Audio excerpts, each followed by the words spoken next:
Bismillah ar-Rahman ar-Rahim. Thank you everyone for coming to our fourth webinar. I'm Muntasir Abbas, the chair of ASAPA, and I would like to introduce the vice chair of ASAPA, Dr. Nada Fadl, who will be moderating this webinar.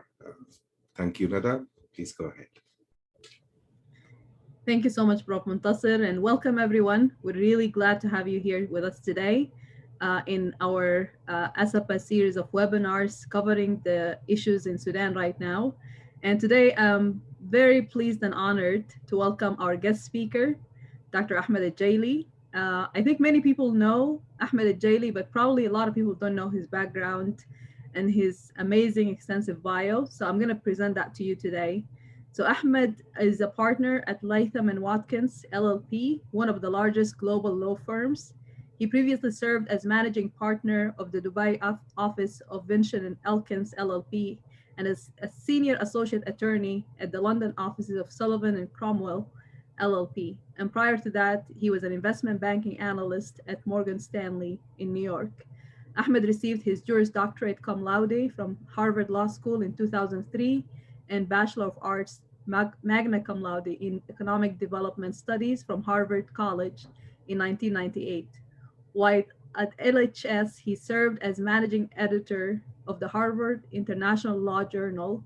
His published essay on federalism and the tyranny of religious majorities in Sudan was assigned for several years as a required reading at a course at the Kennedy School of Government.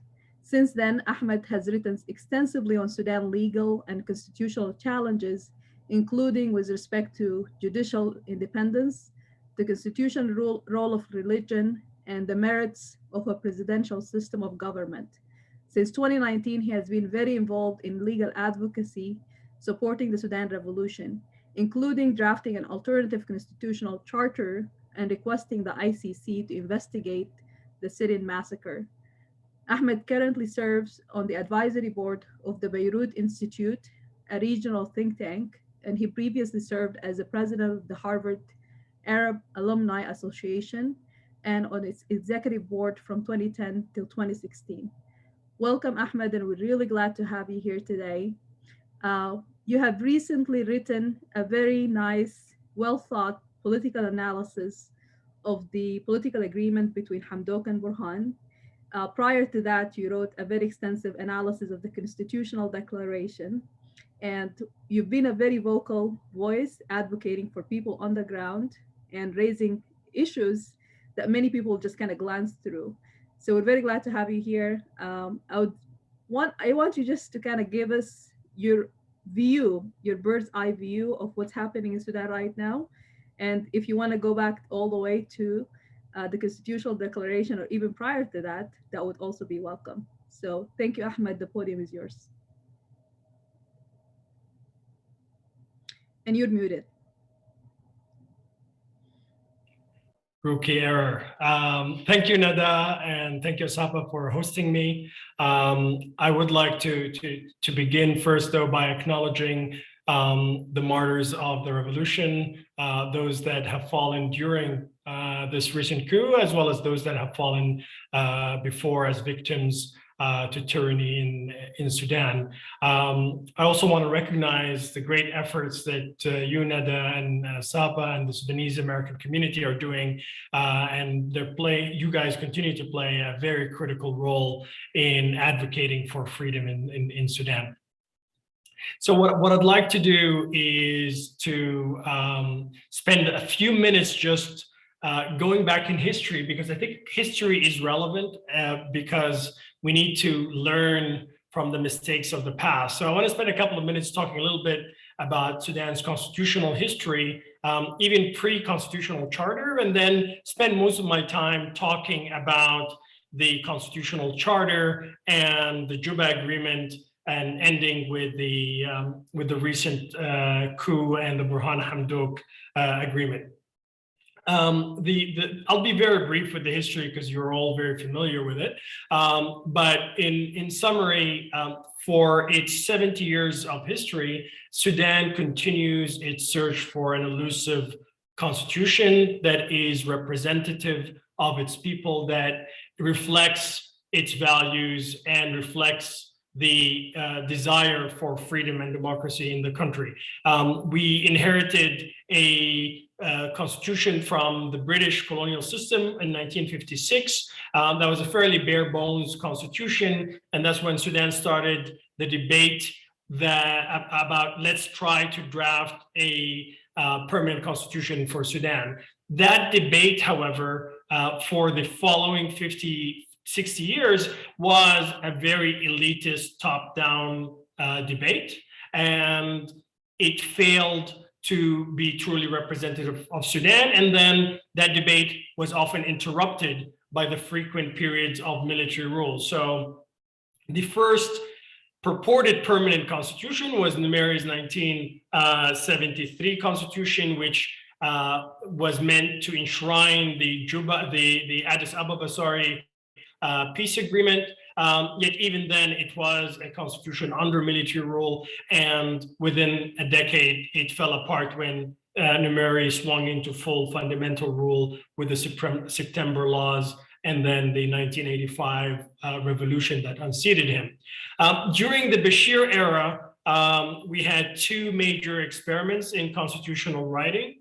One was the 1988 Constitution, which was probably Sudan's most ideological constitution, because that was a true reflection of the fundamentalist ideology of the Bashir regime. And then we had the more conciliatory 2005 Constitution, which was meant to reflect the Nivasha peace agreement with the SPLA, and that in itself had a number of built-in flaws, which I think I spent a lot of my time in law school researching and writing about.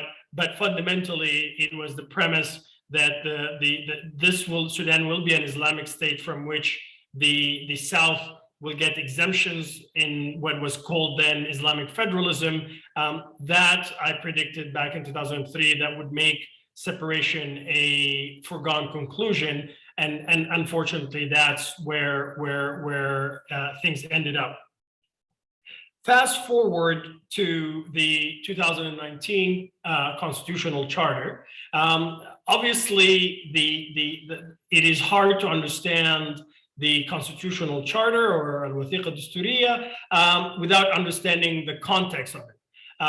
The context came within weeks of the sit-in massacre, within days of the great June 30 demonstration, which to many people was meant to signal the ending of military rule in Sudan. And that context is important because being one of the few naysayers at the time, to us, it was a big disappointment that the original sin in all the mayhem that ensued since then was, instead of fulfilling the wishes of the masses that went out on June 30th, who were asking for full civilian rule, for the surrender of power, that we ended up with power sharing that was flawed on multiple levels. And let's talk a little bit in more details about how flawed it was in both process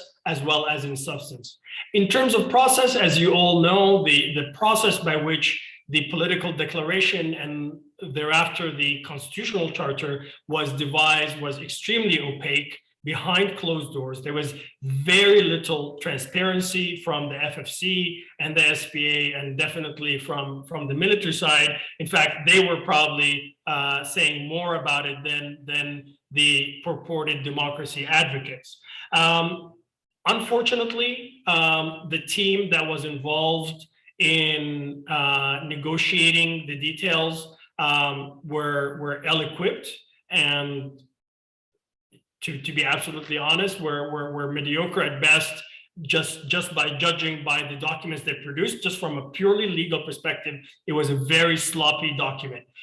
Sloppy documents can work if you're drafting an agreement among friends, but if you are drafting an agreement that is intending to protect democracy from people who literally killed hundreds of people just weeks ago, then that's borderline criminal. There was an incredible amount of what I would call recklessness in the drafting, both deliberate and just by negligence in the way the document was drafted. And I'll give a few examples in a second.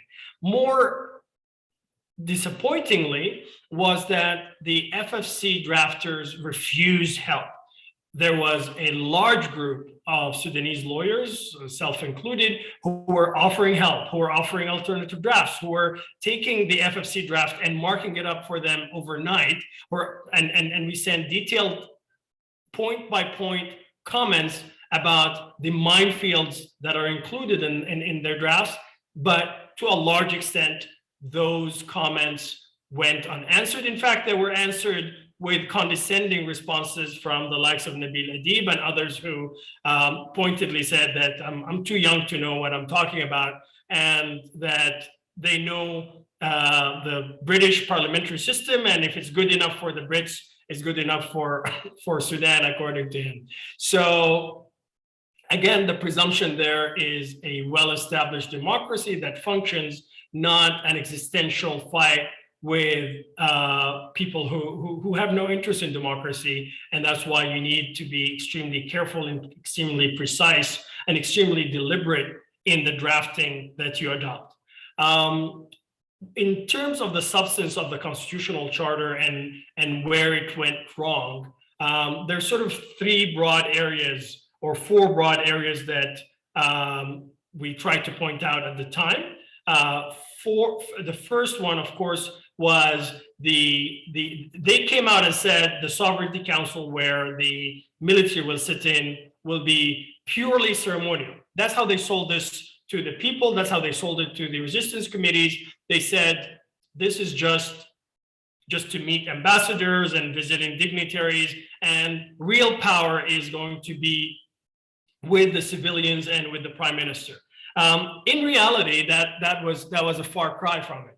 The second illusion was they said, look, we have majority of the civilians on the Sovereign Council, so even if the Sovereignty Council has a say in anything, then the civilians will have their say. That was also another falsity, because in the final document, although the majority was for the civilians, any vote on the Sovereignty Council required a 2/3 majority, which in effect and unequivocally meant that the military members had a veto right about every single decision by the Sovereignty Council. And that's why the scope and powers of the Sovereignty Council became extremely important. And those powers extended to having a veto over the selection of the Prime Minister, the Attorney General, the appointment of commissions relating to the Constitution writing process, the commission relating to elections, the Borders Commission, etc., etc. So, as if the enumerated powers were not bad enough, there was supposed to be a clause that gave the Prime Minister all of the powers under the various Sudanese laws that say that the President of the Republic has the powers. We wanted that all of those powers, other than the small list listed in the Constitutional Charter for the Sovereignty Council, all of those would go to the Prime Minister. However, in the drafting, they came up with a ridiculous fudge, which said, for all the references to the President in all of the laws, it will depend if the powers were of an executive nature, whatever that meant. Those would be within the powers of the Prime Minister. And if they were of a sovereign nature, they would be within the powers of the Sovereignty Council, and by extension, the veto of its military members. And that backdoor became relevant in a number of occasions through the implementation period. That, I think, was sort of the highlight of the first issue with respect to the listed powers of the Sovereignty Council. Obviously, in implementation, the problem was quadrupled by the weakness of the civilian members of the Sovereignty Council and the weakness of the civilian Prime Minister, because they allowed the Sovereignty Council and its military members to extend their involvement well beyond even this fairly broad mandate within the constitutional charter. So we had Hamiti being involved in the economic committee, in the sports committee, in the peace commission, in every single aspect of the transitional process. They were in fact running it, and that's why some commentators were wondering why the military actually bothered to overthrow the government, because they were to a great extent in full control of the government. The other big problematic area with respect to the charter was oversight of the military, which is a theme that became very relevant only weeks or months after its signing. First, the document alarmingly said that the army and the rapid support forces don't report to the prime minister or the executive branch, but report to the Sovereignty Council, and specifically to the commander of the armed forces, i.e. Burhan himself. Literally, it said that the army is responsible for reforming itself. Which to many would be laughable, except that it was true and it was included in the text of the constitutional document. Thirdly, there was the intelligence services were supposed to be under joint control by the Sovereignty Council and the executive, but in reality, they could continue to be under full control of the military members. The third area was the powers of the president of the Sovereignty Council. We tried to point out at the time that since the FFC conceded that a military member should be the first president of the Sovereignty Council, you guys need to make sure that that is a truly ceremonial role, and it's agenda setting, meeting ambassadors and presidents, and what have you, and nothing beyond that. They said, no, there's no need to do that. And lo and behold, Burhan continued to act as the president of the Republic for the better part of the last 2 years. Obviously, there was no mention of a deputy president of the Sovereignty Council. But again, Hamiti was appointed by the blessing of the civilian members of the Sovereignty Council. Last but not least, justice was not served in that document. It was only weeks after the Khartoum sit-in massacre, yet only lip service was served to it by the creation of this national commission. It wasn't given any real powers, no budget, no ability to use international resources or international support. I think it was only limited to African resources. And it was a clear dilatory tactic with the hope that people would forget and then get rid of this file once and for all. So that was very briefly the constitutional charter and some of the greatest hits of the areas where there were gaps. There was a lot more. We literally wrote pages and pages on sort of criticizing the document and some of the flaws in it. Then, to make things worse, a year later, the Juba peace agreement was signed. Peace in itself is obviously something that is welcomed. But I think it's important to talk about what that meant from a constitutional perspective.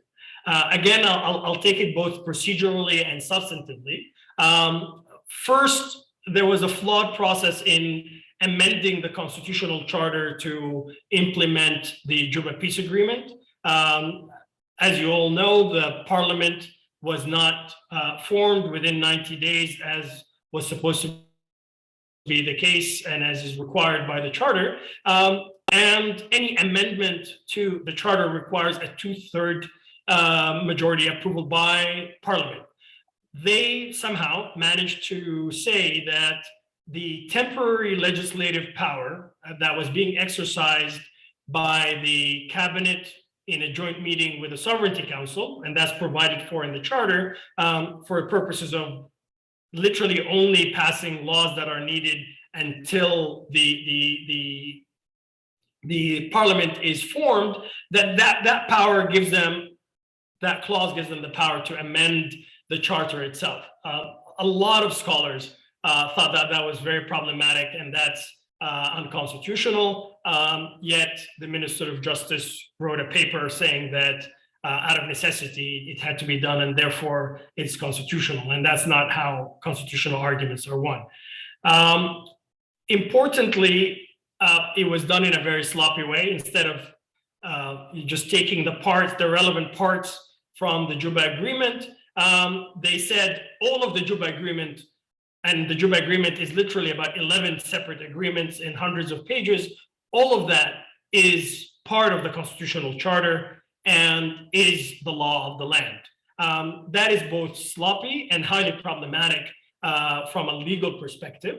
And then procedurally also, you had, many would say that you had the wrong parties involved in that agreement. Not all the armed factions, and even not the most significant and most powerful ones, al-Hilwa and Abdul Wahid were included in that process.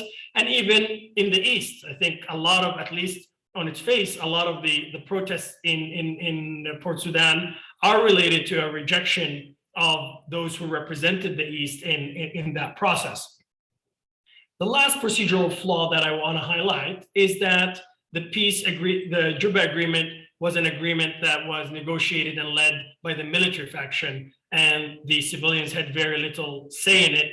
And that again was was a byproduct of the weakness of our military, our civilian representatives. Very briefly, in terms of substance, it was the Juba Agreement that introduced the idea of sharing the pie in the cabinet and in the sovereignty council and in elsewhere in government.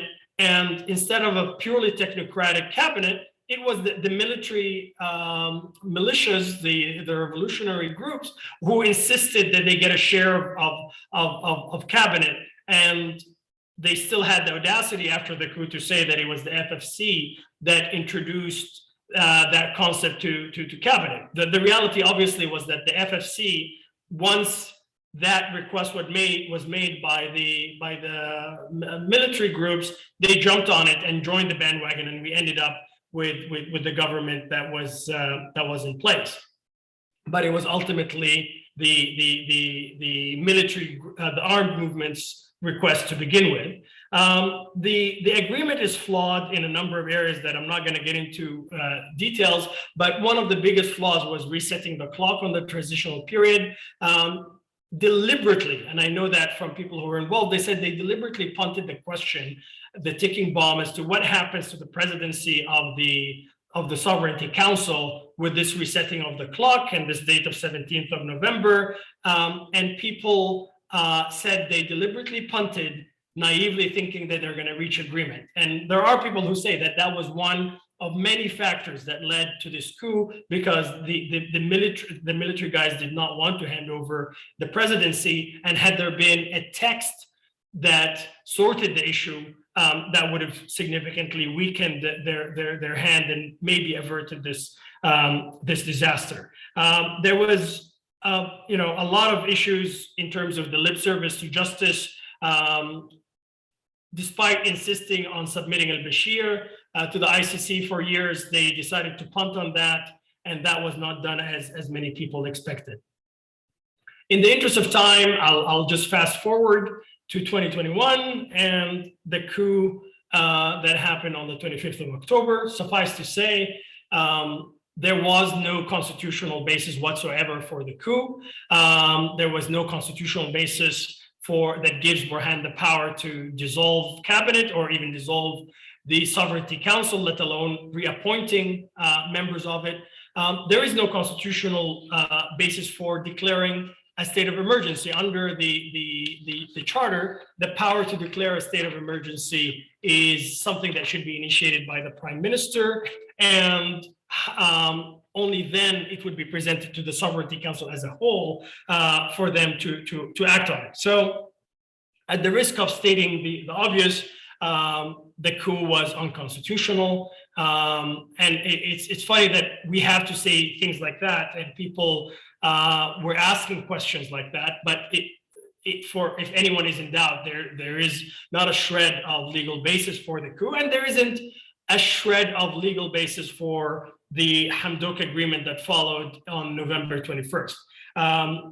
First, it's an effective and full rewrite of the constitutional document. And like we said, only a 2/3 majority of the parliament has the power to do that. And even if you take the argument that a joint meeting of the cabinet and the Sovereignty Council can amend the charter, it would have to be the original cabinet and the original Sovereignty Council that was in place prior to the coup. So none of these concepts are acceptable or have a legal basis. What that agreement does, as I mentioned in that short paper that Nada was referring to, is that this gives legitimacy and impunity and full control of the state to the coup leaders in the following respects.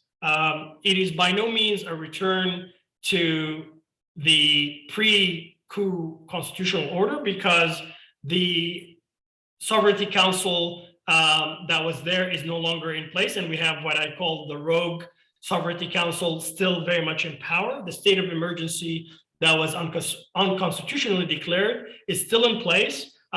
Even there was an interesting reference in the clauses that were suspended from the charter. Burhan on the day of the coup suspended the dissolution of the Transitional Military Council. So technically, he resurrected the TMC from the dead on the 25th of October. So, and not a lot of people sort of focus on that point, but the TMC, from a legal point, obviously, once something is dissolved, you cannot reinstitute it. But again, that was part of the legal gymnastics that they were trying to implement there. Again, if a very cursory reading of the agreement will literally say that it is based on the decisions of Burhan on the 25th of October. So you can't go any further in saying that it's an attempt to legitimize the coup. Each clause, I spent some time talking about each clause and comparing it to the speech that Burhan gave on the day of the coup, and literally every single paragraph in his speech was reflected in this agreement. So, in substance, I think people need to think of this as a restatement of the coup, as well as the palace sit-in or the banana sit-in demands that they're being translated into a document that Hamdok was asked to sign. From a legal perspective, I think people need to be very clear and have no doubt that what we are looking at is a full-fledged military rule with a very thin civilian facade. Article 4 is probably the most probable of the Hamdok agreement, because as I just mentioned, the military guys were encroaching on civilian powers in violation of the charter. So they actually decided to address that by saying, we don't want to be encroaching illegally. We're going to give ourselves the power to have full supervision over all of the functions of the constitutional, the transitional period. Article 8 of the charter, which includes the elections, constitutional writing, peace, economy, foreign affairs, literally every aspect of the transitional period is now in this proposal, under this agreement, is under the supervision of the military Sovereignty Council and the puppet civilians that they appointed.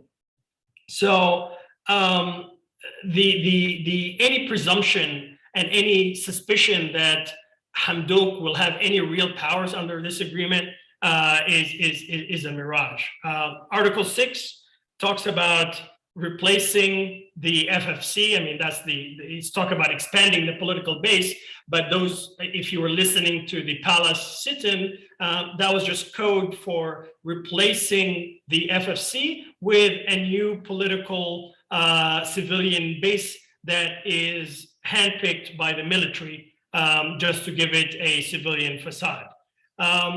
The conclusion here should therefore be that even if we give Hamdouk the benefit of the doubt, even if he actually was acting out of the goodness of his heart, he is unable to succeed even if he wanted to. Structurally, the document and the structure of power does not allow him to succeed, and he has turned him literally into a puppet in the hands of the military. The article goes on to institutionalize the recreation of the Bashir regime. They are undoing the work of the dismantling committee under Article 11, and we've already seen that at work. The Bashir era judge who was appointed as head of the judiciary, one of his very first decisions was to reverse the dismissal of the Bashir loyalists in the judiciary and return them all to service with back pay, just to rub it in our faces. Article 9 stresses that they will appoint a new attorney general and the various judicial appointments, and all of those appointments will take place by this rogue sovereignty council. So for those who think Hamdouk can succeed, all of the civil service is being appointed by we've had 400 appointments already that have not been reversed to date, and there's a reason why they haven't been reversed, with very minor exceptions. The key leadership of the judiciary are being appointed by the military, and the military will have a veto power over the technocratic government that Hamdouk will appoint. And that was this is not just my reading of it. Hemeti said so in one of, I think it was his Arabiya or Al Jazeera interview, and Burtum himself said that there is a full sovereignty council consultation on every aspect of executive functions. So that's the agreement that Hamdouk signed. And lastly, on justice, there's, again, even worse lip service here than for the Sit-in massacre to the latest fatalities in Article 7. We've seen the scapegoating of the police and the security chiefs, but in reality, nothing will happen. And once again, we have a political agreement in Sudan that is rewarding bad behavior, not only with impunity, because they're not being punished, but is rewarding them with significantly expanded powers. At the risk of stating the obvious, impunity is an invitation for the perpetrators to repeat the offense, in this case, to kill again.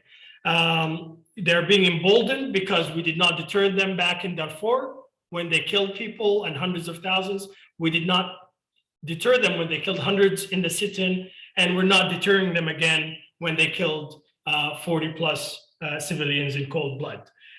The argument that this agreement is the best way to avoid further bloodshed is farcical. You don't avoid bloodshed by keeping the killers in power. It makes no sense. And history has shown us that the more we concede, the more we blink in their face, the more they're emboldened, and the more they're likely to kill again and again. So in summary, in commenting on this agreement, I think it is fair, at least from a legal perspective, this deal is unsalvageable. It is not something that can be worked with. And the reality is that the street sees that. They don't need a legal opinion to tell them that. And that's why they have continued in their rejection of this agreement. They've continued in their demonstrations, and the numbers have actually gone up, if anything. So I don't think that people will stop, and people are trying to present this as a standoff. For me, the people on the street, there's the saying that you have an unstoppable force meeting an immovable object. The force is truly unstoppable, but I think the object is easily movable, and I think this is what people will prove. So I will stop here and pause. I'm happy to talk a little bit about the path forward in the Q&A, but I'll pause here and take some questions. Thank you so much, Ahmed. That was an amazing overview of the past and the present, and we really look forward to listening to the way forward. But before we get there, we have several questions that I would like for us to get to before we get to that. And some of them are posted in the chat and some are in the Q&A. So I'm going to start with the one on the chat from Dr. Manzoor Asal.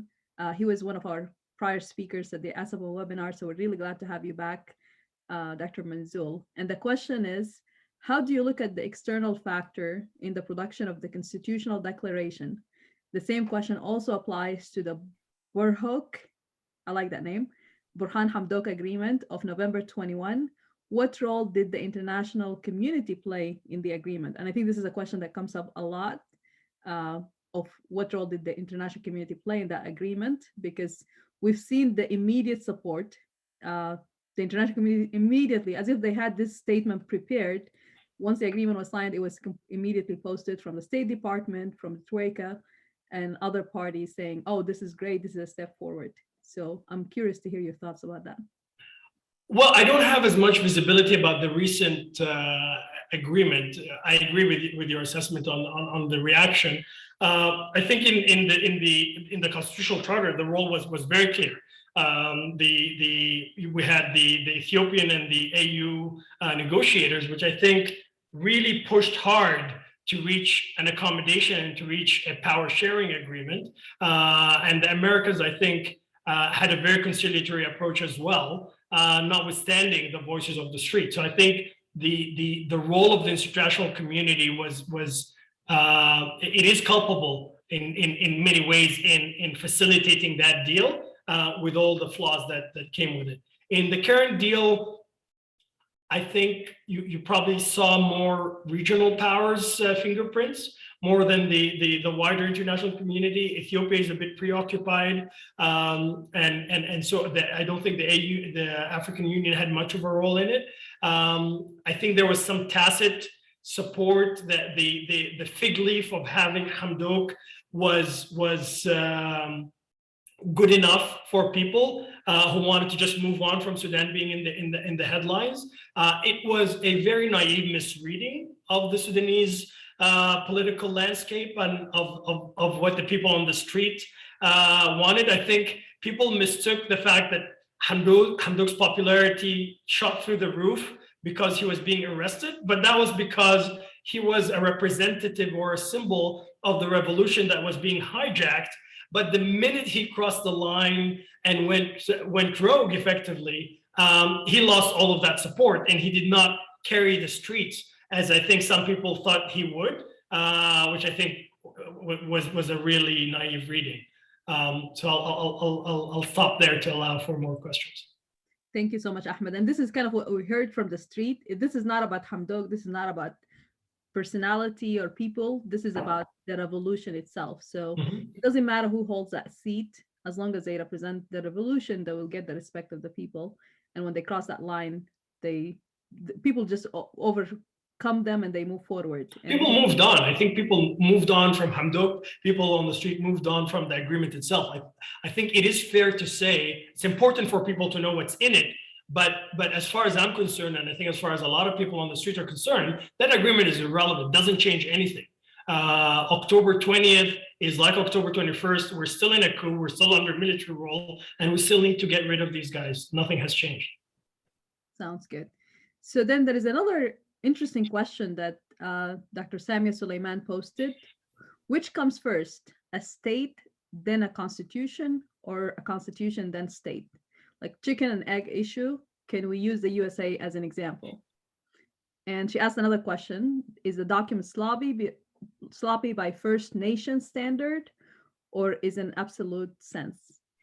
I'll answer that first. Sadly, it was in absolute sense. It was a disaster. It was really a disgrace of a document to call a constitution just as a lawyer looking at a document like that was so poorly drafted, but also knowing who the counterparty is and the fact that you should not assume good faith in dealing with those guys.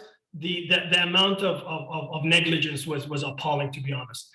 On the first sort of more philosophical question, I think it's an iterative process. I think you need what is a constitution? It's a document that reflects how a state should be run, and it is a result of, it's a writing down of a new social contract. So I think that is the exercise that we need to go through. So, very briefly, I think people need to distinguish between what we need. We need actually a constitutional document that will govern the remainder of the transitional period. And during that period, we need to actually go through the exercise of writing our permanent constitution. So in a way, actually, we actually need two documents from a constitutional perspective. That sounds great. And I think it's really important to make that distinction, because we're not there yet to even getting close to a state. So it's very important that this is a temporary document. It should be negated by the formation of that state. So there is a question from Dr. Khalafallah Bushara. What happened to the ICC complaint filed after the Syrian massacre? So I'm assuming he's asking about the complaint that I filed. So the complaint was filed within a week of the massacre. Any legal action or any legal action of this sort has two purposes. One is obviously serving justice, and I'll talk about the procedural status of it. But I think at the time, my priority was also on the deterrent effect of the move.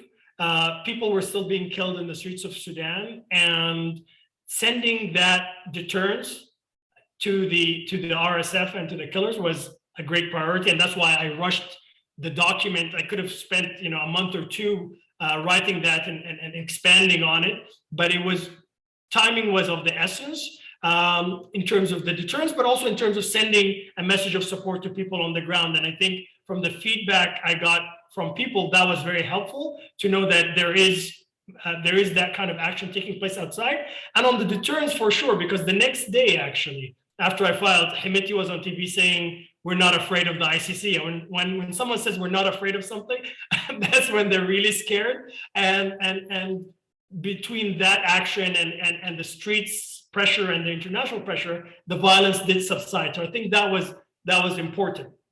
The short answer on the status of the application is that the initial reaction was very positive from the ICC, but then came the political deal with the military. And under the ICC charter, they cannot exercise jurisdiction where a country is able, at least optically, to handle and conduct a legitimate investigation. So the fig leaf of the Nabil Adib Commission, in a way, suspended this request. Obviously, with the coup, there is an argument that this fig leaf has fallen, and the request can be reactivated, and this is something that is being considered. But until the coup, procedurally, the ICC was barred from investigating while the national government is investigating, especially also from a strategic perspective. The ICC was very much interested in getting a deal with the Sudanese government to hand over Bashir and the other suspects. So I think that was part of their calculus in not pressing ahead with that. And I think that's now off the table. And this is part of arguments that are being made to them right now, that they should be looking at that request and other matters. And the relevant part of the request is that it wasn't just about the ICC. It was a dual request. It was investigate the Sit-in massacre, but also investigate the Darfur massacres that these people also committed, because that's a very clear mandate. The Sit-in massacre, I think there's a very viable argument why they have jurisdiction of it, but the Darfur one is a no-brainer and is an easier one, and they chose not to investigate at the time because they were mid-ranking officials and they went for Bashir. Now these mid-ranking officials are running the show and continuing crimes, so there's an argument for them to be investigated. And I think that is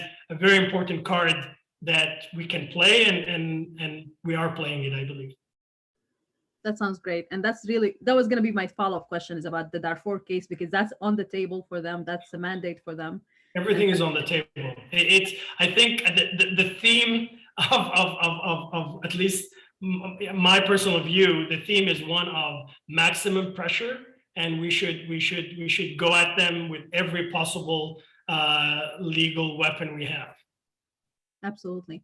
And mentioning Darfur, it's really sad to see these atrocities continue and being given the stamp of tribal disputes when there in fact are not. And we all know that that's not the case. And I think really right now, justice has not been served by the Juba Peace Agreement, as you stated. So it needs to be served in a different way and in a very substantial way to stop these atrocities from continuing.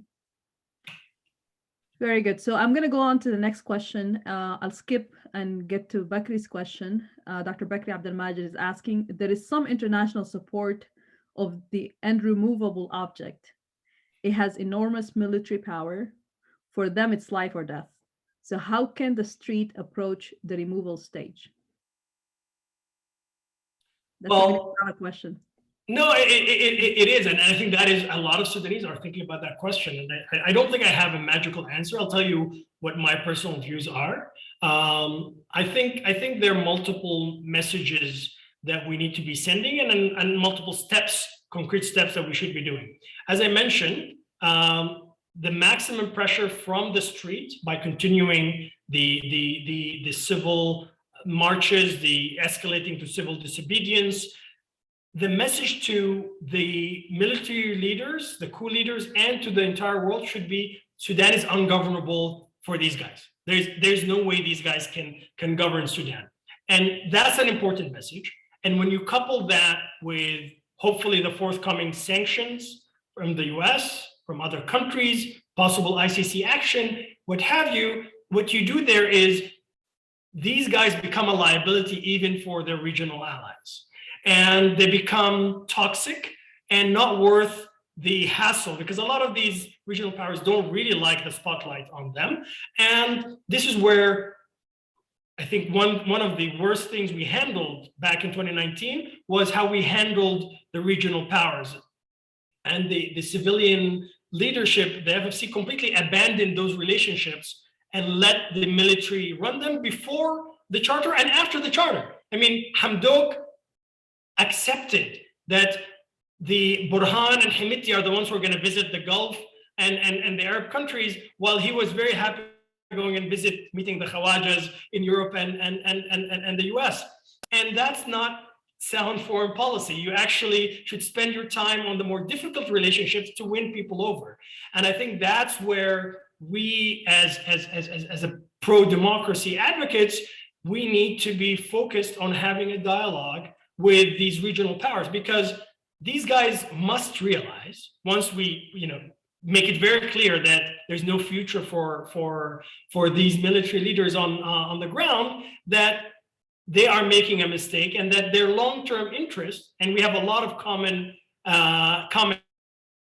should be by aligning with the people of Sudan. You don't achieve that by cursing them and calling them names, but by engagement and having a constructive, equal discussion and trying to win them over. So I do think, without naming specific countries, I don't think they're all created equal. I think within the Gulf, there are different stances and there are different countries that see it very differently. And I think we need to capitalize on that. And I think the US also can play a very constructive role. And we saw that in the joint statement that the US literally forced some of them to give. And I think that is something that can be repeated. So I think we're not naive that we're in a tough neighborhood, but we still will write our own destiny and they will have to follow. Excellent. Thank you so much for that answer. So there is a question from Dr. Khalafallah. I'm going to leave because it's going to lead us to the way forward. So I'm going to skip that question. Dr. Khalafallah, please forgive me. I'm not ignoring it. And the next question from... I deliberately skipped over that part as well, because I said there are concrete steps we need to take, which I can talk about once we resume. Yeah. Sounds good. So question from Dr. Asma Abdel Halim. How important is it to discuss the constitutional document and the agreement bet Hamdok and Burhan as constitutional? Is it even correct to do that? Sorry, can you repeat that? Sorry. Yeah, so I guess the question is, should we refer to these as constitutional, because they're truly not? Is it correct? No, these are illegal documents. These are unconstitutional decisions, and I hope I was clear that that's what they are. Yeah. Sounds good. And the last question before we move to the way forward is from Dr. Sami Suleiman again. Where does the concept of nation sovereignty lie in a world where technology is such that two F-16 planes destroyed Iraq's nuclear program in 1980s? It is hard for a nation to function independently of other nations. I think it's true, but I think that, I think he's referring by the Israeli attack on the Iraqi nuclear facility. But I think we should at least set the rules, and whether countries or people violate them, that's a different issue. But I think the idea of the rule of law, as naive as it is, it's the best idea that we have right now. And we should aspire to get as close as possible to that ideal. I think the fact that we don't live in a utopia doesn't mean we give up on the idea of democracy, because it's the worst system except for all the others, as someone once said. Sounds good. So I guess I wanted to just kind of be the devil advocate here for a moment and assume, as we said, like the best intention of Hamdok, that this was signed to stop the bloodshed, to kind of pave a path forward, because it's the belief of the international community and many others inside Sudan is that we really can't move away from this shared government type of model, that the military is essential to the transitional period and we need to share power with them in order for us to get to that next level. If we assume that that's really the right way to do it, to share power as a military to get to the transition, then how can that be done in an alternative way to what's being done right now? And then after that, I guess we can address Dr. Khalafalla's question about the next steps. Look, so there are two things. I think the Hamdok agreement, as I said, is unworkable because it structurally doesn't give. It's not a partnership. There's no longer a civilian military partnership. There's military rule with an employee called Abdullah Hamdok, who reports to the military and is under their full supervision. And I think you're alluding to what I would call the second best scenario for the future, before we discuss what is hopefully the best scenario for the future. The second best scenario for the future is a return to the 24th of October constitutional charter, which provided for all the power sharing between the military and the civilians, with one important alteration to that. You don't change the document, but the minimum, if we're going to use the pre-existing structure of a military involvement, you would need to ask the military members, current military members of the Sovereignty Council, to step aside, commit to either exile or other way to ensure that they're out of political life, and that the military then elects leaders, 5 other guys that are acceptable from a pro-democracy movement perspective. In that scenario, us working, it's not ideal. I'm not a fan of it still. I still can see that as a second best alternative, where we work with a civilian military leadership. That scenario, to be absolutely fair, is most likely if there is a coup. If there's a coup tomorrow by pro-democracy officers to unseat these guys, because they want to sort of truly align themselves with the people, then they might insist on being part of the transitional government. And then that's where we can have a discussion where they can be part of the Sovereignty Council, part of a National Security Council, etc., but with very limited and defined roles. Where, to me, for the reasons I explained, we cannot go back to the same charter. It was a minefield, and even if officers act out of their good intent, I think we need to stop, just philosophically, the idea of military personnel running the country. I think we need to put an end to that for good. So that's why I'm highly allergic to the concept, but if we must, this would be the scenario. Sounds good. Thank you so much. And the reason I brought that question up is that the international community keeps insisting on this shared agreement or shared governance as the way forward. But when they bring that up, it seems like when they refer to the military, they're referring to Hamdok and Burhan, and when they're referring to the civilian, it's whomever. It doesn't really matter who fills that civilian role. It could be remnants of al-Bashir. Whoever comes in to fill that role is acceptable to the international community. They're excluding the resistance committee from that, they're excluding the FFC with all its issues that we all know about, but yet that's still the people who signed that initial agreement. But when they say military, it's Hemeti and Burhan are the two people that represent the military, regardless of who's filling the civilian role. Yeah, I think accepting them as a constant is the miscalculation here. So. Very good. So let's get to Dr. Khalafalla's question, and then we'll hear about the way forward after that. So who will be invited to the Constitutional Conference? If we know that needs to be included, such as the protection of minorities, isn't it better to be written by scholars than inviting a large group of elites and start a messy process? And I'll add to that, like, what would be the role of the resistance committees in that Constitutional Conference and constitutional writing process? Okay, again, I think I'll make the distinction again, because I think we're talking about two different things here. When people talk about a Mu'tamar al-Dasturi or the Constitutional Conference, they're talking about the drafting of our Sudan's permanent constitution, the one that will take effect at the end of the transitional period. So that is the one where I said historically has been a very elitist process, where that wasn't truly representative of the people, and we need to come up with a way of writing the constitution in a way that truly reflects the desires of people in Sudan. And there was a draft law that the Ministry of Justice came up with about the constitutional making process, and I can talk about that if we have time. The more pressing document that we need to be working on is the new constitutional charter for the transitional period. And I think that is the one that we should be talking about immediately.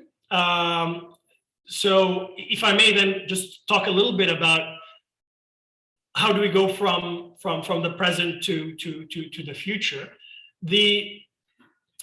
I still see a silver lining in this coup. I think a lot of people were distressed. I was distressed as well. But I think there is a blessing in disguise.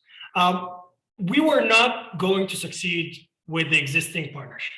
These guys were already, even before the coup, they were putting all sorts of obstacles in the path of democratic transformation. And I would argue that they were planning and scheming to stage a coup. If not now, it's going to be next year or the year after. So the fact that it happened now instead of next year is actually a blessing in disguise. And also, I think this coup showed who people are and what people are made of, and exposed who's siding with this revolution and who's not. And I think there is something to be said about that. So the coup is giving us an opportunity to get it right, and in a messy way, and sadly, we're paying blood with it. But I think it is a chance for Sudan to get its transition right, because we did not get it right, as I mentioned 2 years ago. So how do we get it right? We need to amend the constitutional charter. I think the international community is very reluctant to support the people on the streets now, because they conveniently say, what is the alternative? I think we need to answer that question, and we need to answer it very quickly. And we don't repeat the mistake that we made in April 2019 when al-Bashir was overthrown by the military guys, and then we went knocking on their doors, begging them for power. Power was already in our hands. Power was with the street, and we should have, as bless his soul, Ali Mahmoud Hassanein said, we should have declared our government right there. I think, and that's my personal opinion, we should, in the coming days, in a couple of weeks' time, have an amended constitutional charter and have, and actually, let me give it to you in the sequence that would make sense.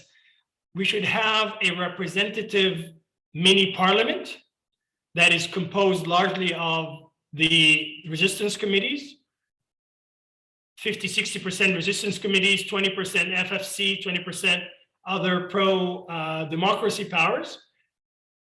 And the resistance committees have already started their democratic process of selecting their representatives and what have you. So we already have sort of district-wide, city-wide, and province-wide representatives, and we can just elevate that into a countrywide representation, and it's a very democratic process.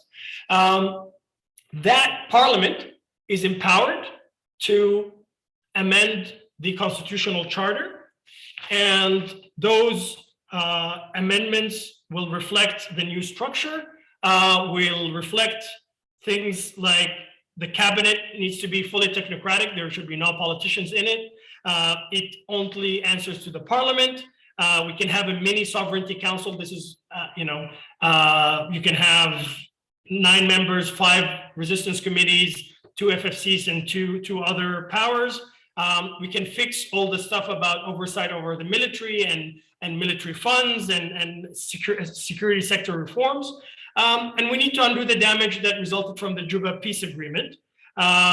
We need to require Sudan to be a member of the Rome Statute of the ICC. We need to criminalize coups. We need to criminalize the cutting of internet. There's a lot of things that can be fixed in the current constitution. So we have our constitution, we have our parliament, and we name our cabinet. I think the question of who is the alternative can be answered very quickly. And this is the revolution's parliament, and this is the revolution's cabinet, and they're ready to take power day one. So let's talk about not power sharing, but a peaceful handover of power. And we will it to be. They're not going to give us something that we don't ask for and we don't extract. And we need to make it a reality and make it a tangible reality that we have a functioning alternative. This is what the West is worried about. Oh, these guys are fractioned, and yes, FFC is a complete mess. But that's why I think it is time for the street to take the leadership, and this is a process that should be led by people in country. And they've done miracles, and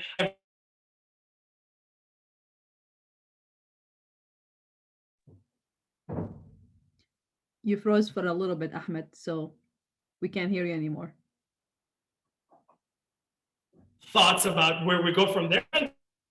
Once we get into the transitional period, we can talk about the Sudanese permanent constitution and make sure we have an inclusive process and ask the difficult questions that we couldn't answer about the relationship between state and religion, the federalism. Should we have a presidential or a parliamentary system, given how messy our parties are? All of those questions we'll need to figure out and try to answer. But first, let's get rid of these guys and get democracy back on its course. That sounds great. And there's a question from Muntasir. Aren't there any systems that worked that we can borrow from other nations who went through the same issue of dealing with coup? So we start where they ended rather than starting from scratch. Look, I mean, human experiences and world experiences are very relevant. But I think we do have a fairly unique situation in Sudan. There are a lot of sort of transition constitutions that we looked at. I remember back in 2019 and when we were trying to comment on the charter, and I think there are important lessons, especially how you're going to structure your transitional justice systems, how you're going to try to be as inclusive as possible without including people who were bad actors, etc. So there are important lessons learned from the world, but I think things like the role of the resistance committees and what have you is quintessentially Sudanese, and it's something that we will have to structure something that fits us and not just import something from outside, which was part of the problem of the original charter, where they thought that a Westminster democracy would apply when you're dealing with Hemeti and Burhan, which was not exactly how it turned out. Absolutely. So I'm going to conclude with a last question or thought. So Dr. Khalafallah Bashara shared in the chat that there are 865 resistant committees right now in existence. And obviously these are neighborhood-based committees, so we can expect a very large, diverse groups of committees coming together. So that could be a blessing, but could also be very challenging. So in terms of al-bina al-qa'idi, the rebuilding that's happening right now on the streets for these types of committees, the bottom-up approach, which we hope that that type of approach is going to be the way forward, because we've seen how top-down approaches have failed us over and over again. So what would be your advice to these committees while they're building that process in order to build on very solid foundation, especially from a legal perspective and constitutional perspective? Look, I mean, it's happening. It's already happening, and it's actually happening at a much faster pace than many people thought. I mean, it started with one or two for Safia and others, but especially in the last week or two, it accelerated significantly. I think what's important, obviously, is to maintain the transparency of the process, learn from each other. But look, I think it's going to be a work in progress. It's not going to be a perfect process, but I think it is possible to divide. And I asked them to I don't want to impose anything on people. I think it is possible to ask the resistance committees, even if they're 800, that we need to select 50 representatives of you from the different parts of Sudan. So we need it to be geographically representative and also gender equal. And I think they can do that. If you tell them, the politicians have taken 2 years and they couldn't do it, but if you tell the resistance committees, you have 10 days, please give me 50 names, I have a high degree of confidence that they can come up with those names. Yep, absolutely. And I think, like you said, they're already way ahead of the game. I listened to some of these Twitter spaces, sometimes bringing them together. Amazing. It's really impressive.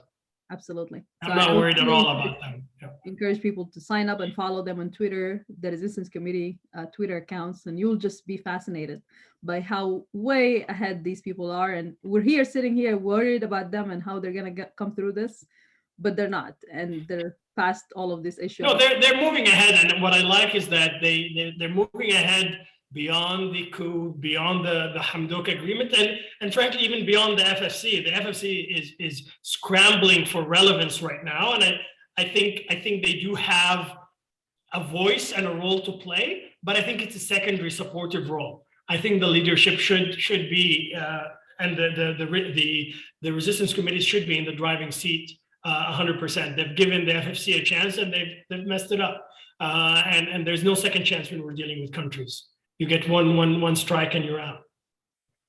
Sounds good. I was actually given a question earlier and I forgot about it, but the question has to do with the US policy in terms of what we're seeing right now. People are kind of confused about, there is this amendment by Chris Coons, that's the National Defense Act amendment. There is now a House bill that's basically stating the same things, almost like basically the copy and paste of it. There is also the Senate Foreign Relations Committee concurrent resolution that was proposed by Menendez a long time ago. So it seems like there's a lot of movement, but it's really kind of leading nowhere. And we don't really know what the next step, how is this going to go forward? What needs to be happening from now until those bills, amendments, etc., get approved by the Sudanese American community? Because this question came from the— You guys need to keep 100% to 100% the level of advocacy, emails, calls to get this done. I mean, just very quick observations. Resolutions are nice, but they're not binding. Resolutions are, they're of little legal significance. They're good PR tools. So if the option is nothing versus a resolution, I'll take a resolution. But I think people should be very focused on the draft legislation in the Senate and in the House of Representatives. The House of Representatives seems to be moving a little faster. In reality, though, any law in the US needs to pass both the Senate and the House of Reps. And it is not unusual for there to be two drafts of the same law that are being amended and changed a little bit between the two chambers. And then there's something called a reconciliation process, where they're both reconciled, and there's one law that gets passed. It goes to the president, who signs it into law. that's the process. So for me, the fact that there are two, there's a Senate and a House of Representative draft, that's actually a good thing. It's more, you know, instead of just relying on one track, we have two bites at the apple, and hopefully they get reconciled into one, especially that substantively, the two are very similar. But keep up the work. I think we cannot underestimate the significance of that legislation if it passes. As I said, it is a huge boost of support for people on the street, but also it creates a significant pressure on the coup leaders, and it really makes them a real liability for their backers. And this is where things start to happen. The timing can actually coalesce in a beautiful way where this passes law. We have the build up to the 19th of December, which I am really hoping will be a watershed moment. And at the same time, we have a political action by the resistance committee in terms of at a minimum, a political document summarizing their position, or ideally an amended charter with an actual named cabinet. I think we're in for a very changed landscape, hopefully in the coming weeks. Yes, absolutely. And let's keep the hope alive. And I think so far the international community and everyone has been completely amazed by what happened from the resistance committees and from the ground. And I think the will is basically is not to let go this time, because I think this is our last chance of building a democratic Sudan. And if we lose it, it's really hard to get the momentum that's going on right now, starting in the future. So all we need right now is just to stay the course and keep pushing here, at least for those in the US, to keep the pressure on our legislators and others to continue this type of momentum while people on the ground are supporting us. Because honestly, we would not be able to keep the pressure here if it wasn't for the people on the ground mobilizing and doing what they're doing, because that's really our backup to say to the legislators, look, when we tell you this is not going to work, it is not going to work, because look at these numbers of people going on the street and demonstrating against the agreement, against the military, and not really willing to let go of the 3 no's that they have told us already and they keep telling us. So thank you very much, Ahmed. This was absolutely insightful. It was beautiful. I know there is a question in the chat, but I think we kind of answered that at one point. And the question is basically, what if the military refuses to step down? The world wants a civilian government, but the military might not accept that and does not care about Sudanese citizens. And they have the gold and they have the power, they have, you know, the weapons and all of that. But you can't answer that, but if you want to restate that as our closing remark, I think that would be good. Yeah, my closing remark is that I think victory is inevitable for people. It's almost irrelevant what the military guys want, and I think it's the ball is in their court about how they want to exit. Do they want to exit gracefully and possibly save some grace and some reputation, or they want to exit the messy way and be the ones who led to more bloodshed? But the fact that they cannot govern Sudan is unquestionable in my eye and the eyes of people on the street. So the last revolution was 4 months, and I think people will have the patience to last even longer this time. And it's only been a month and a half since the coup. So they're in for a really long haul if they are trying to resist the will of the people. So I have no doubt that there's only one outcome here, which is victory of freedom and victory of the people of Sudan. So let us not despair. But it's not just about wishes. We should do the hard work and the advocacy work that you guys is crucial and critical for that. So thank you for all what you're doing for our country. Thank you. And this is obviously takes a village to get that type of work going. So I appreciate everyone who stood with the Sudanese people during this time. Many of them are here actually in this panel or is in the audience. So we appreciate all your support. Thank you, Ahmed, for the very insightful session and shedding the light on all of the things that kind of went buried in our memory and bringing those back and the relevance of what's happening right now in Sudan. We really appreciate your time today. I would like to pass it on to our chair, Muntasir Abbas, so he can close us today. Thank you very much, Nada, and thank you, Ahmed. This was great, and it really motivates us to keep going with this webinar series. You have added a lot to our knowledge today. We thank you, and thank you everyone again for attending, and we will keep in touch and we will keep developing these webinars. Thank you very much, everyone. Have a nice weekend. Thank you. Bye-bye. Thank you.